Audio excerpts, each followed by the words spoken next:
Good morning all. Good morning. How good it is to gather, how good it is to be together. Yesterday's political violence is so concerning. The UUA has put out this statement that I'm going to share with you.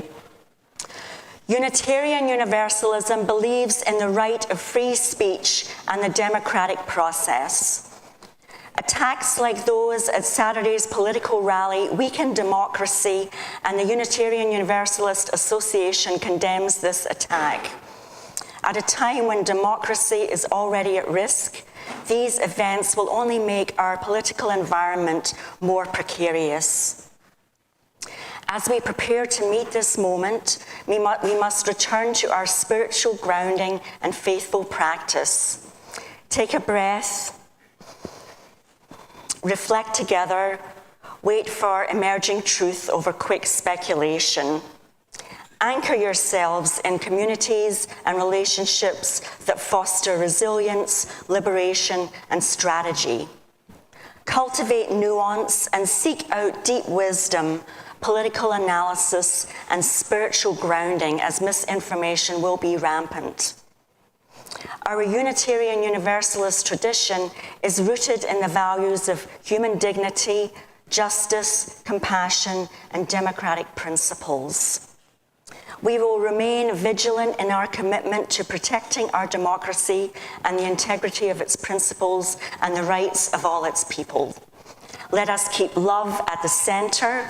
We are in this together. And let the church say amen.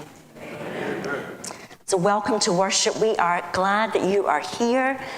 Whether you are in Unity Hall here or on the online pews, know that your presence makes a difference and that you make this community what it is. So welcome to All Souls. I invite you to rise in body and our spirit and join in singing our opening hymn, which is Shabbat Shalom. And here is how it goes. We will sing the first two lines, and then they repeat. We'll sing them again. Then we'll sing that middle line, and it repeats, so we'll sing it again.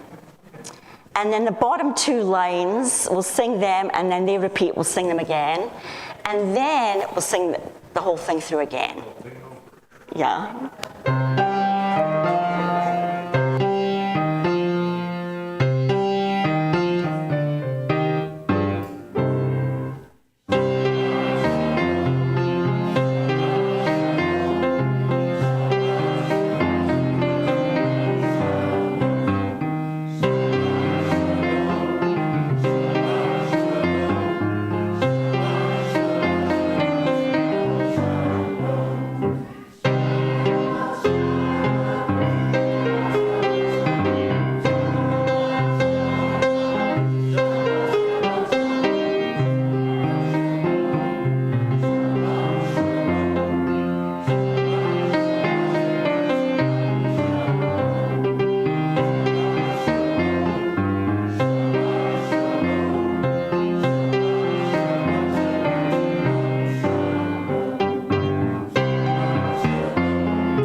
Each Sunday here at All Souls, it's our custom to greet one another warmly. First of all, I'd like to ask anyone visiting for the first time if you would be willing to raise your hand and so we can extend a welcome to you. Anyone here for the first time? right. Anyone in the online pews who's here for the first time, let us know that in the chat. And other people in the chat can greet you there. Here in Unity Hall, let's turn and wave to the folks in the online pews. We're glad you're with us today, and now we'll make a joyful noise as we pass the peace to one another. Peace be with you.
A joyful noise indeed. We acknowledge, as we do every week, the Nahantic, Mohegan, Mashantucket Pequot, and Eastern Pequot people as the traditional caretakers of the land on which we worship. We honor and pay respect to these tribes, their ancestors and their lineage, who today uphold traditional practices, art, and education. As Sue lights the chalice this morning, symbol of Unitarian Universalism, please join in saying the words of the Sabbath invitation. May we leave aside the low thoughts that distract us from the depths of our soul, for this is a holy place, and now is a holy time.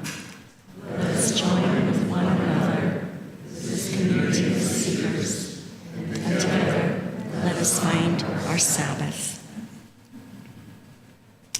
Each week, we also light a peace candle for somewhere that's in need of awareness and care. This morning, we light the peace candle for our siblings of First Parish Church in Kingston, Massachusetts.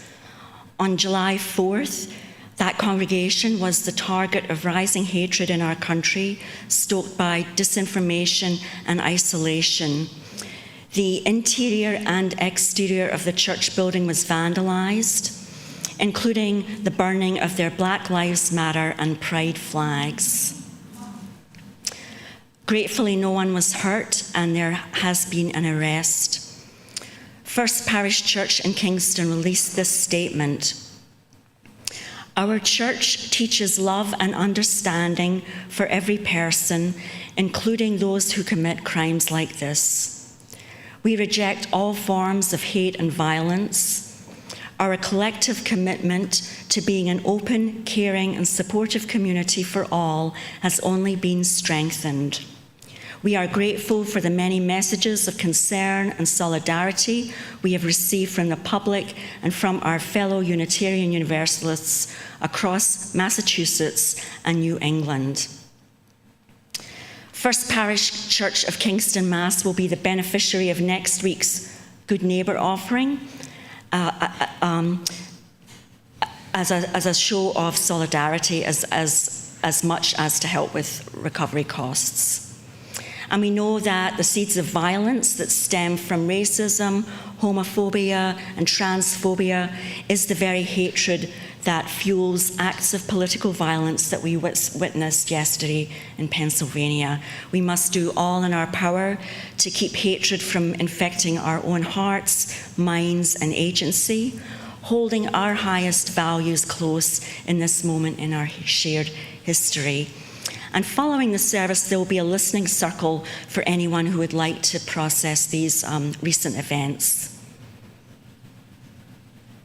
Let's have a moment of silence. I invite you, if you would, into a communion of silence.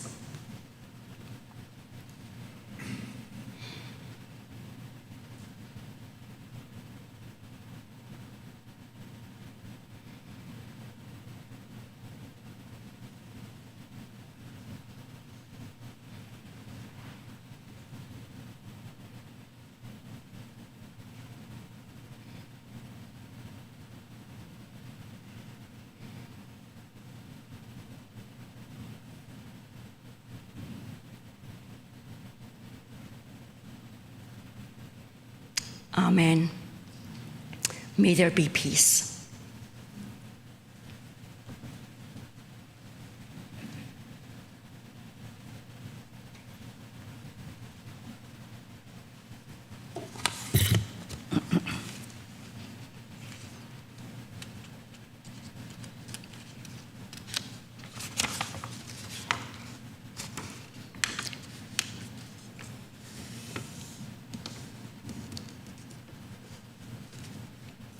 The Summer Day by Mary Oliver. Who made the world? Who made the swan and the black bear? Who made the grasshopper? This grasshopper, I mean. The one who has flung herself out of the grass, the one who is eating sugar out of my hand, who is moving her jaws back and forth instead of up and down, who is gazing around in her enormous and complicated eyes. Now she lifts her pale forearms and thoroughly washes her face. Now she snaps her wings open and floats away. I don't know exactly what a prayer is. I do know how to pay attention, how to fall down into the grass, how to kneel down in the grass, how to be idle and blessed, how to stroll through the fields, which is what I have been doing all day. Tell me, what else should I have done? Doesn't everything die at last and too soon? Tell me, what is it you plan to do with your one wild and precious life?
Thank you, Bill. It was lovely.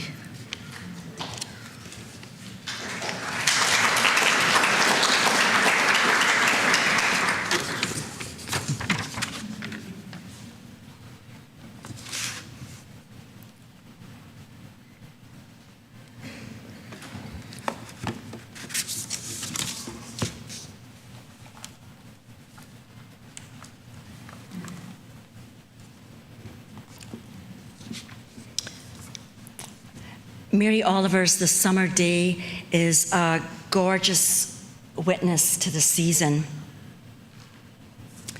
The last line is most well known, and it's often taken out of context. What is it you plan to do with your one wild and precious life? This big question is found on greeting cards and postcards. Perhaps you've seen it. It's on posters and flower pots, mugs and totes and keychains. A few of the cards have illustrations, but mostly it's just that stark question, the words staring you down, a challenge. What is it you plan to do with your one wild and precious life? It's a clarion call from vocational counselors everywhere. Even spiritual counselors, especially spiritual counselors, have used it as somewhat of a threat even. We project our cultural demands onto the question. Time is marching on. You have one chance in this life. What are you going to do with it? But we're so far removed from what the poet was getting at.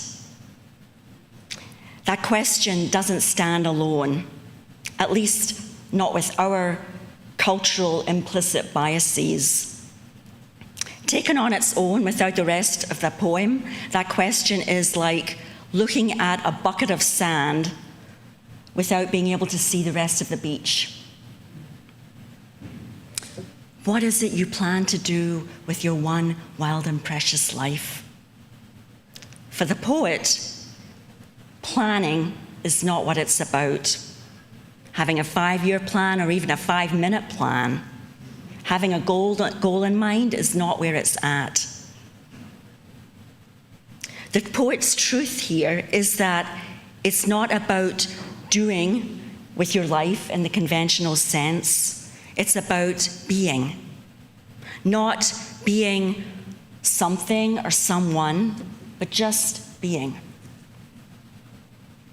Far from thinking about the airy, higher questions of life or a philosophical consideration of vocation, the poet has been strolling aimlessly through the fields, fully immersed in the nature around about her. She's gotten down to ground level and is taking time to really see what's there. Sheer appreciation and enjoyment. Oliver asks, what else should I have done? I bet we could all come up with a number of retorts to the poet's question. Perhaps like me, at least some of them would be sarcastic or smart-ass. Tell me what else I should have done? Well, there's the dishes in the sink for starters, and planning for the fall, or calling the doctor's office, or figuring out what's for supper, or worrying about the future of the country and the world. Add our own variations. But Mary Oliver says, take time out and get thee to a field, or a beach, or a window, and look at the horizon, or a flower, or a crab, this one. Being idle and blessed is not about doing, but receiving, just for the sake of it, and for our own sakes. letting your mind wander as your feet wander, being idle and blessed, as the poet puts it. Idle and blessed are not normally two words said in the same breath in the air that we breathe. Being idle and blessed, taking time out, taking Sabbath time, is pretty much countercultural. We think of that kind of time as highly optional, a reward for when everything else on the list is done, when in fact, that kind of time is a gift for the taking. A note here. When I'm using the word blessed, and I'm pretty sure this was the case with Mary Oliver, I'm not using the word in an overtly religious way, as in something received from a deity on high. I'm using it in a spiritual way. The word bless comes from the word sacred, and here in this poem, and to me, that means set apart in some kind of intentional way, which fits very well with the idea of Sabbath time. My granny lived on the Isle of Skye in the Western Highlands of Scotland, and we would go up there pretty much every vacation. We'd help my granny around the place, weeding or painting the fence posts, mowing, raking the grass, and so on. But on Sundays, all of this would stop. Whether you were religious or not, and my granny was, you are not allowed to work in the broadest sense. But on Sundays, Granny would say, inside the house, she would say, "Oh, it's okay, just as long as no one sees you. You can't work outside, but you can work away inside." So Sundays would be when all the work inside was done. Painting a room, cleaning, whatever, whatnot. That is how not to do Sabbath. Granny had grown up in a pretty religious environment. On Sundays, they weren't allowed to do too much of anything. The only books they were allowed to read were the Bible or Pilgrim's Progress. So that's where my granny was coming from, which may have had something to do with it. We all have our own versions, the defenses that we use to avoid being idle and blessed, to not take true Sabbath time. For many, the very idea of shutting down the computer, taking a break, walking away from work, even closing our eyes sometimes, is not one that we are willingly going to volunteer for. Best-selling author Cole Arthur Riley describes the toxic systems that have generated this fear. Looking through her African-American lens, she writes, "We belong to a society that claims ownership over our bodies, that across generations has used our bodies for its own ends. Our petitions for rest cannot be grounded if this reality is not recognized. Sabbath time, the option of taking time out, whether we use it or not, that luxury is a justice issue." Tricia Hersey is a performance artist and writer, and she began what's brilliantly called the NAP Ministry. And she has written an excellent book called Rest is Resistance, a manifesto, something like that. But when she says that when she began examining capitalistic culture, she said, "I don't want a seat at the table of the oppressor. I want a blanket and pillow down by the ocean. I want rest." The Hebrew word for rest is where the word Sabbath comes from. Rest, time out, is written into creation accounts, creation myths of the Judeo-Christian and Muslim traditions. It's known in any number of spiritual and non-spiritual traditions. And the religious underpinnings of Sabbath can have an undercurrent of observing the Sabbath as one more rule, another commandment, the purpose of which is to give a thank you to God, who's believed to be the creator. And there can be the question that if a human being or a human doing is not appreciating the beauty of creation, then does that creation really exist? Similar to if a tree falls in the forest and nobody hears it, didn't make a noise.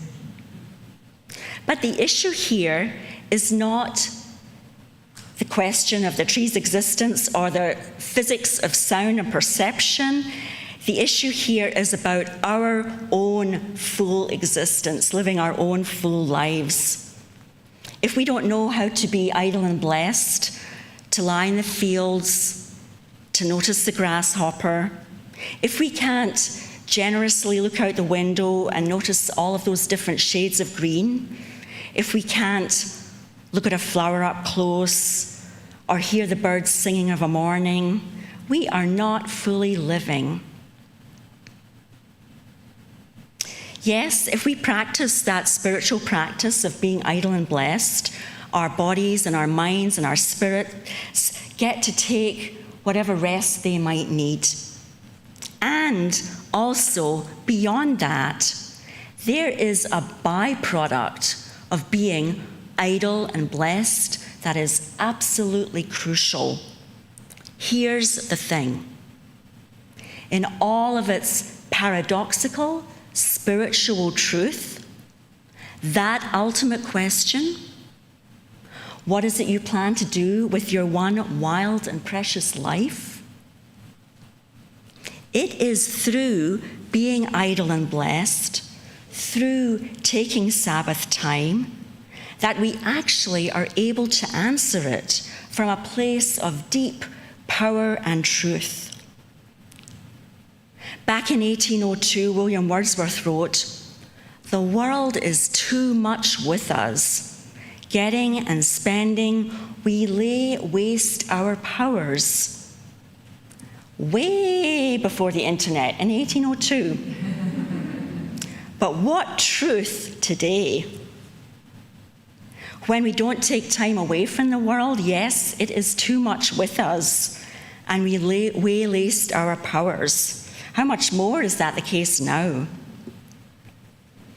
When we take time out from the endless back and forth, when we leave aside those pocket computers, and we have all been in a situation of leaving our cell phones on and hearing the sound in various situations, but when we leave aside those pocket computers, which have as much capability as those that first took people to the moon, when we can leave our phones, we connect to something deep inside of ourselves, our heart, our soul, our psyche, whatever you want to call, that we do not always connect to.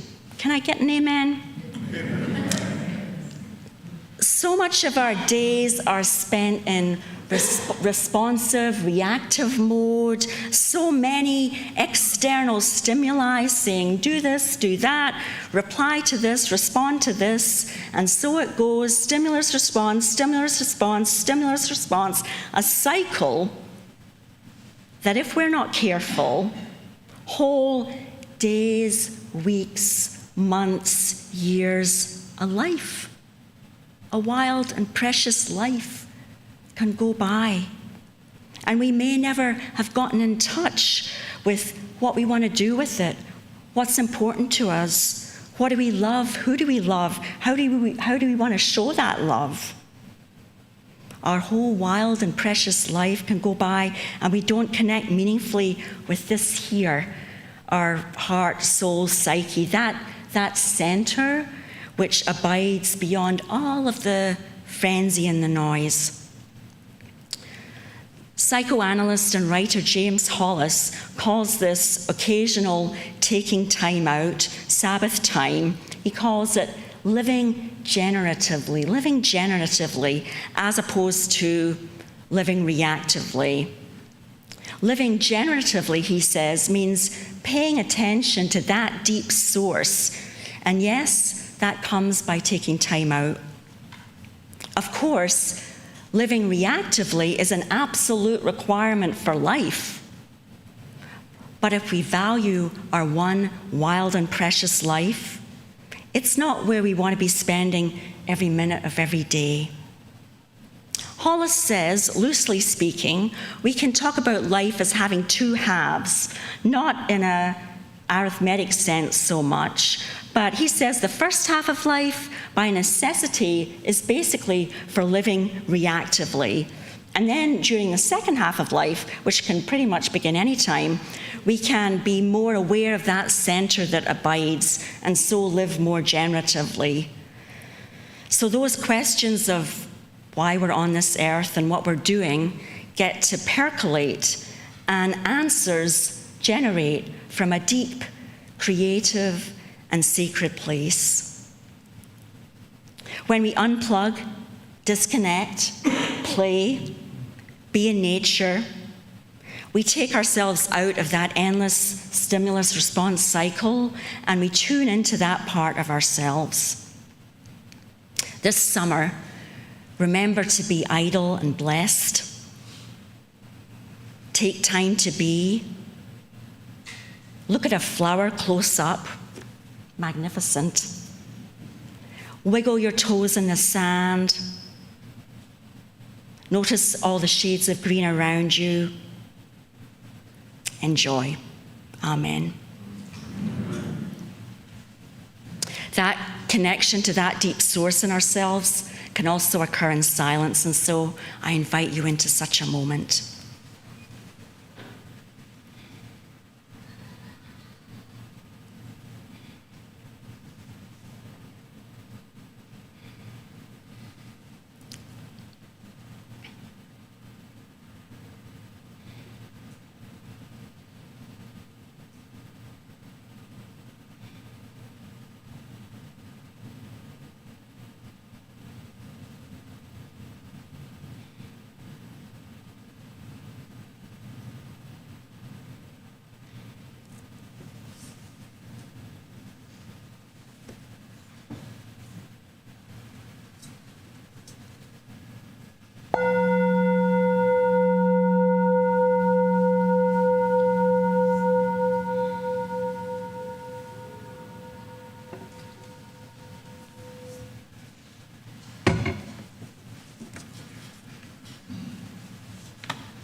Thank you, Katrina. That was a wonderful reflection.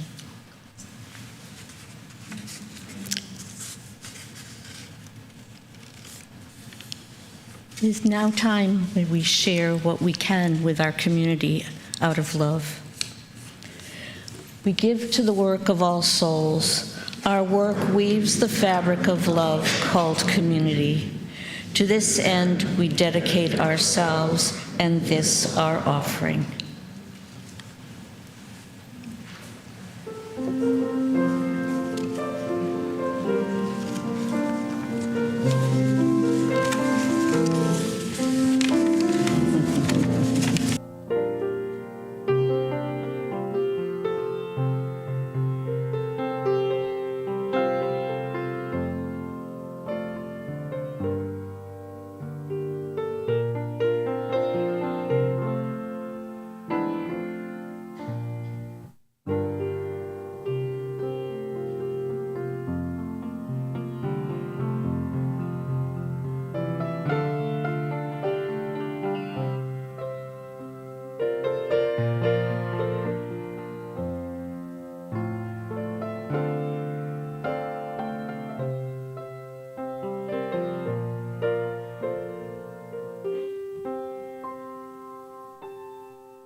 For all that you have given and all that you have sacrificed, thank you.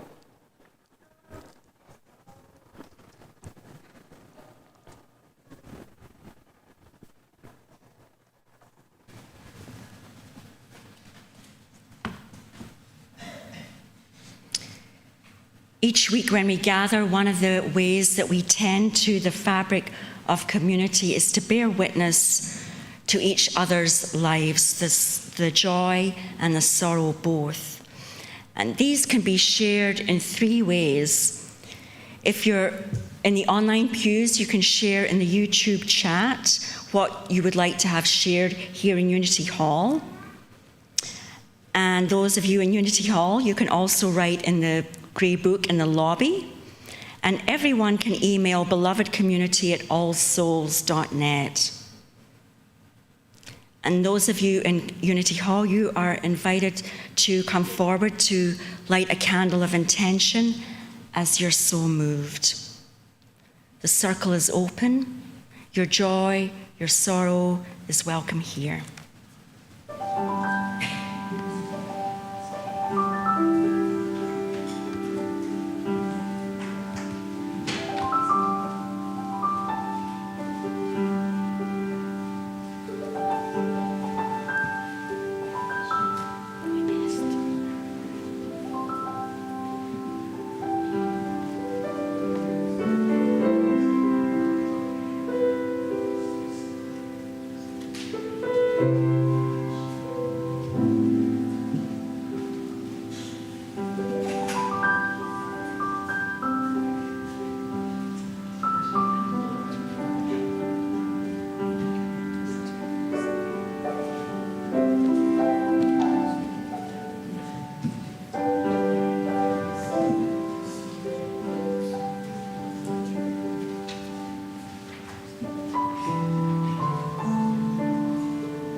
So from our online pews,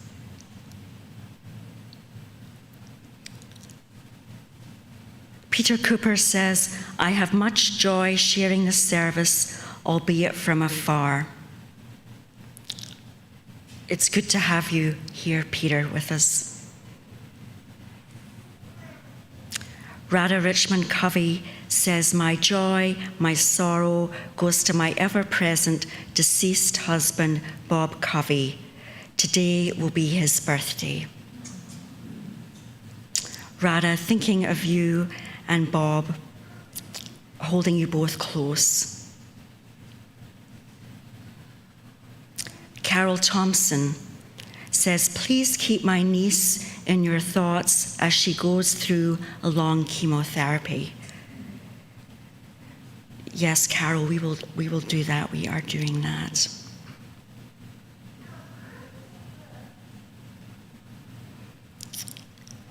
And from Brianna, my husband and I decided to separate for a few weeks, and I am experiencing deep sorrow.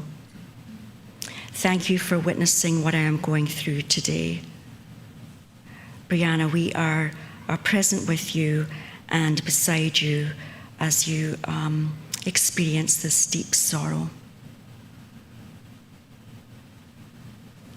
From Grace Pankow, grateful to be greeting you from Partridge Hollow Road in Gales Ferry, her 6th perch on her pilgrimage. Grace, that's wonderful. Grateful to have you with us here, and we are holding you in our thoughts on your continued pilgrimage.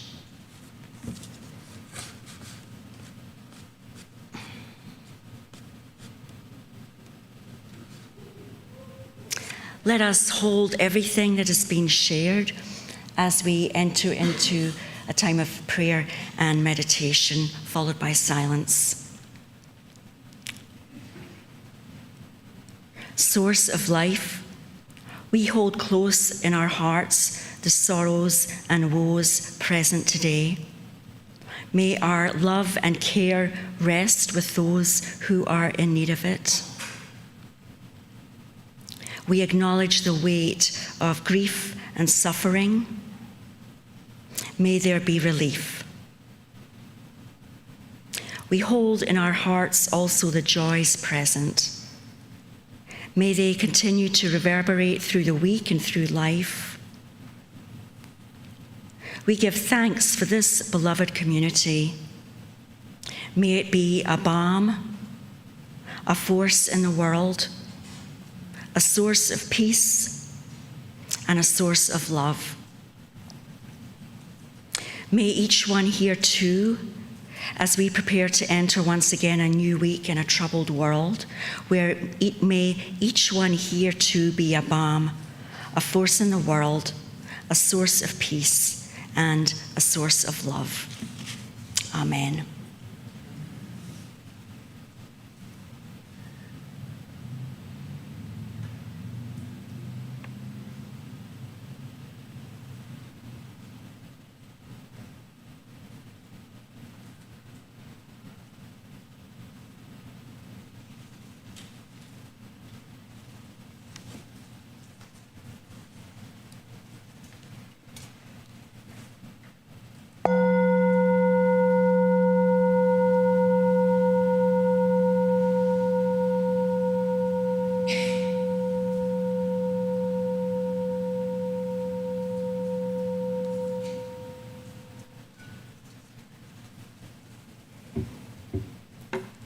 I invite you to stand in body and/or spirit, and we are going to sing When the Summer Sun is Shining.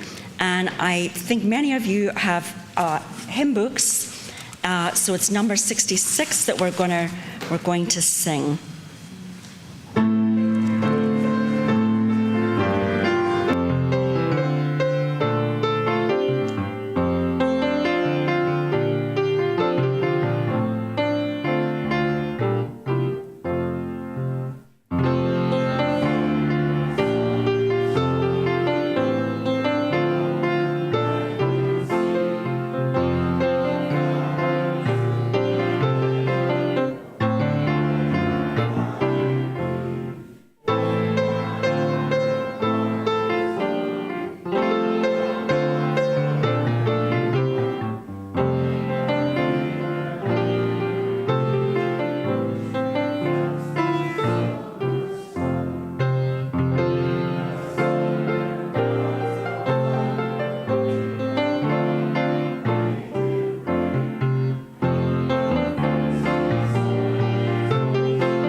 I invite us all to join in the words for extinguishing the chalice.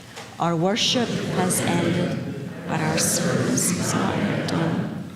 May our spirits be renewed and our purpose resolved as we meet the challenges of the week. The chalice flame is extinguished until once again united by the strength of our communion. Those in the online pews, if you would like to place your hand on your heart and other hand reaching out towards the community beyond the screen, and in Unity Hall, if you would like to reach out to the wider world. Deep peace of the running wave to you. Deep peace of the flowing air to you. Deep peace of the quiet earth to you. Deep peace of the shining stars to you. Deep peace to you. Amen. Please be seated for the postlude.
I want to thank Bill for the beautiful music.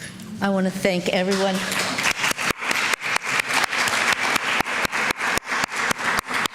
I want to thank everyone who brought flowers this morning that just graced our table. I was just, gorgeous.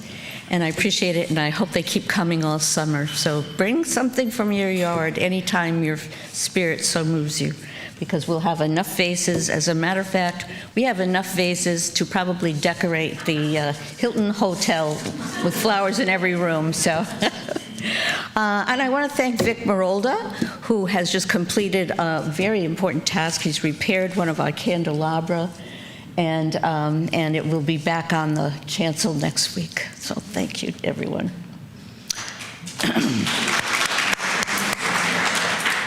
And to our beautiful associate minister, Katrina, who has such grace and style I'm just thrilled to work with her.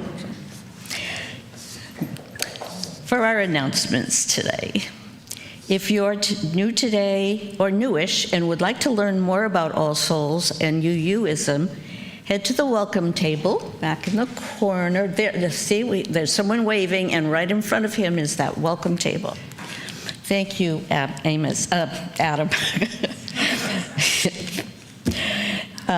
Let's see. Okay. Listening circle. Okay. Join us for listening circle about political violence after the service.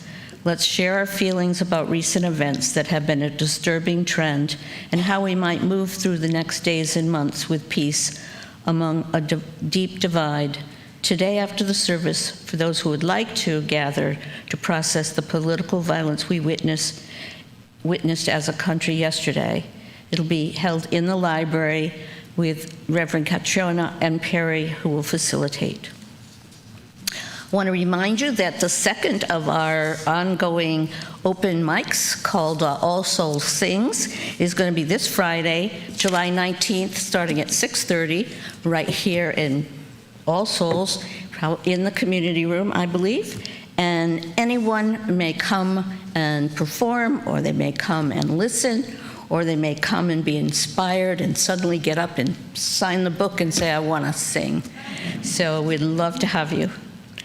Next Sunday is our summer hymn sing, and the worship leader will be Reverend Carolyn, and John Dean, one of our new members, and I will be reflectors, and we'd love to have you here and come and sing with us.